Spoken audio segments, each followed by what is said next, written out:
listening to Vaquero News. Good afternoon, Vaqueros. We're coming to you live from Bronzeville. It is 12:30 p.m. Monday, October 25, 2021. I am Maria Sanchez, and this is Vaquero News. Don't forget that this is the last week for early voting. So for now, let's go with the news.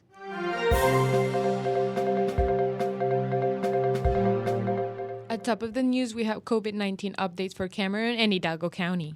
According to the COVID-19 Cameron County Public Health website, 42 new cases were reported as of October 22nd, and an additional 14 COVID reports were from unaccompanied minors in shelters and detention centers. This raises the total number of COVID-19 cases to 53,124 and the number of total recovered individuals to 48,913 in Cameron County.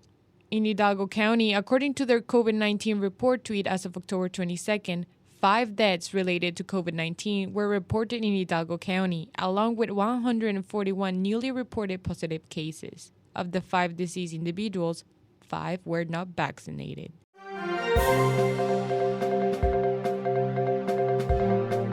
The Department of Justice has asked the U.S. Supreme Court to block the enforcement of the Texas Senate Bill 8, also known as the Texas Heartbeat Act. Rodolfo Alvarado has more details. The Department of Justice has asked the U.S. Supreme Court to block the enforcement of Texas Senate Bill 8, also known as the Texas Heartbeat Act. The October 18th request comes as the legal battle over the law's constitutional status continues. Senate Bill 8 states that a physician may not knowingly perform or induce an abortion on a pregnant woman unless the physician has determined whether the woman's unborn child has a detectable fetal heartbeat. UTRGV political science professor Andrew Smith, who is an expert in constitutional law, says that the act does make an exception for abortion when the woman's life is in danger, but there are currently no exceptions for women who are victims of rape or incest. Smith describes what makes the law different from other laws that ban abortion. Texas, as a way of skirting Roe v. Wade, is taking a unique approach, and that is to have private citizens be in charge of enforcing the law. Specifically, private citizens can sue anyone who provides has provided an outlawed abortion. Smith explained that the Justice Department is trying to get a district court injunction against the law reinstated. Now, if an injunction is reinstated, that doesn't mean that the law is that's not the final conclusion that the law is unconstitutional. It just means that the law cannot be enforced until federal courts determine whether this law in fact violates the Constitution. Civil engineering freshman Regina Nava said the Supreme Court should get involved. I think they should just get as many people as they can to speak on it, because if it's only one person, one man, that gets to choose over every woman's body in Texas, I don't think that's correct or morally correct. This is Rodolfo Alvarado for Vaquero News. RGV Paranormal Investigations will be continuing their annual ghost hunt at Texas Southmost College. William Bennett has more details. RGV Paranormal Investigations will be conducting their annual ghost hunt at Texas Southmost College October 30th at 8 p.m. The group was started by founder Thomas Hotkevig, his daughter Janie Hotkevig, and his sister Bonnie Hotkevig Salazar. Thomas was once a skeptic until his friend invited him to ghost hunts. He then started conducting paranormal investigations back in 2012 with daughter Janie, who was 7 years old at the time. Janie says she is able to sense spirits and their emotions due to her exposure to the paranormal at a young age. As a kid, we're told there's no such thing as ghosts, so that we shut that off. Well, since I started ghost hunting at an early age, my sixth sense is a lot higher than normal people's. The father and daughter explained that their group's goal is to educate the people of the Rio Grande Valley on the paranormal and help them understand what they may be experiencing. TSC is located where Fort Brown once stood and retains some of the fort's original buildings. The fort was established in 1846 and has seen its fair share of history and death. Gorgas Hall was once the post hospital of the fort and may be the most haunted area of the school, according to Thomas Hotkevig. We've had a lot of experiences around Gorgas Hall, and a lot of the participants, they get touched and pushed. Junior mechanical engineering major David Garcia is a transfer student from TSC, and while he claims he has not seen anything paranormal on campus, he does believe in ghosts. My cousin told me about there was a tree where they hung people on 1800s, I don't know. It was on this campus, and also many of the soldiers that died on the Mexican-American War. For more information on RGV Paranormal Investigations, visit their TikTok, RGV Paranormal. This is Will Bennett with Vaquero Radio. UTRGV departments are working together to host a variety of events to promote Vaquero Pride, known as the Spirit Week. Carla Landaverde has more details. From October 25th to the 29th, UTRGV departments are working together to host a variety of events to promote Vaquero Pride, known as Spirit Week. This includes Friday's Madness to kick off basketball season. The events are open to the UTRGV community, while some are open to the public. Food, games, and giveaways will be available at certain events. UTRGV head cheer and mascot coach Laura Solis shared a new purpose of Spirit Week. The way I think of it as Spirit Week is really just kickstarting and really making everybody feel comfortable and getting back together, having these events on campus, feeling safe in whatever form or fashion they want to participate in, and just really, really driving that school spirit about being proud of being a UTRGV student, being a vaquero, wearing your orange, wearing your white, and just really, really owning whatever spirit means to you. Asked about their return to campus amidst the pandemic, Solis said, there are certain expectations, and you have to be mindful and thoughtful in the way everybody's coming back to campus. Just making people feel comfortable with coming back in general as a community, as a family, campus life. On Friday's Madness, Solis said the university mascot will be present, and the event is open to the public. It is the official kickoff of basketball season, according to Solis. Student athlete for women's basketball Tiffany McCarthy expressed her excitement for the event.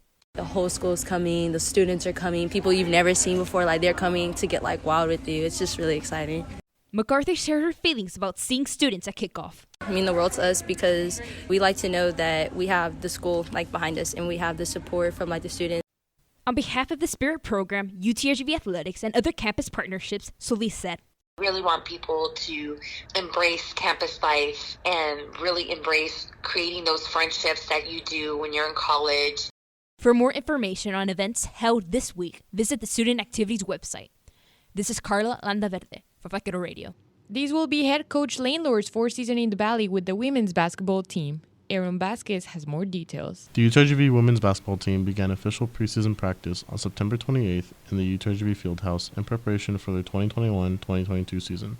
This will be head coach Lane Lord's fourth season in the Valley with the Vaqueros. The Vaqueros have been using the time they've had to work out and become stronger before the season starts. To get a more in-depth perspective on the work they're putting in and how the preseason is going, Vaquero Radio interviewed women's basketball head coach Lane Lord. In our fall camp, before official practice started, still had that 8-hour week rule, and just continued in the weight room, continue to condition with our strength coach, get on the floor, work fundamentals. And now that we're in full-time practice mode, we're back to 20 hours a week. But the team is pretty healthy right now, and we're excited to get this season rolling. Since the Vaqueros have started practice, they've also been heavily invested in areas of the game that need improvement, such as rebounding and turnovers. Well, we really need to cut down on our turnovers. Obviously last year with all the starts and stops, it's hard to be consistent. So we're just looking for consistency. And I think with the veteran group that we have, plus a couple of really talented newcomers that I think will really improve in that area. The Vaqueros begin the 2021-2022 season Saturday, November 6th, in an exhibition match against Dallas Christian College at the UTRGV Fieldhouse in Edinburgh at 6 p.m. and officially kick off their season Tuesday, November 9th against the University of South Florida in Tampa, Florida. The game will be held in the university's Yuenling Center at 6 p.m. This is Aaron Vasquez with Vaquero Radio. And now, with this week's sports schedule, is Jan Trejo. For Monday 25th, we have a volleyball game at 6:30 at Texas A&M Corpus Christi, Texas. For Tuesday 26th and Thursday 27th, we don't have any sport. For Wednesday 28th, we have at 6:30 a volleyball game at Sam Houston, Huntsville, Texas. And at 7 p.m., we have a women's soccer versus Abilene Christian at Edinburgh, Texas. For Friday 29, we have a men's soccer at Dixie State, St. George, UT. It's going to be at 8 p.m. For Saturday 30th, we have at 11 a.m. a men's cross country at WAC Championship. It's going to be at Riverside, CA. And at 12, we have women's cross country at WAC Championship at the same location. At 12 p.m., we have a volleyball game at Stephen F. Austin in Nacogdoches, Texas. And at 7 p.m., we have a women's soccer versus Chicago State, and it's going to be at Edinburgh, Texas. p.m. men's soccer at UNLV, Las Vegas, Nevada. This was Jan Trejo with the sports schedule, and you're listening to Vaquero Radio, the Valley student station. And now for this week's weather report. In Brownsville today, we have partly sunny with a high near of 93. For Tuesday, we have a 30% chance of showers and thunderstorms, mainly after 1 p.m. Partly sunny with a high near of 92. For Wednesday, we have a sunny day with a high near of 94. For Thursday, we have another sunny day with a high near of 87. For Friday, again sunny with a high near of 85. In Edinburgh today, we have a mostly sunny day with a high near of 95. On Tuesday, a 30% chance of showers and thunderstorms, mainly after 1 p.m. On Wednesday, we have a sunny day with a high near of 93. On Thursday, a sunny day with a high near of 89. And Friday, we have a sunny day with a high near of 87.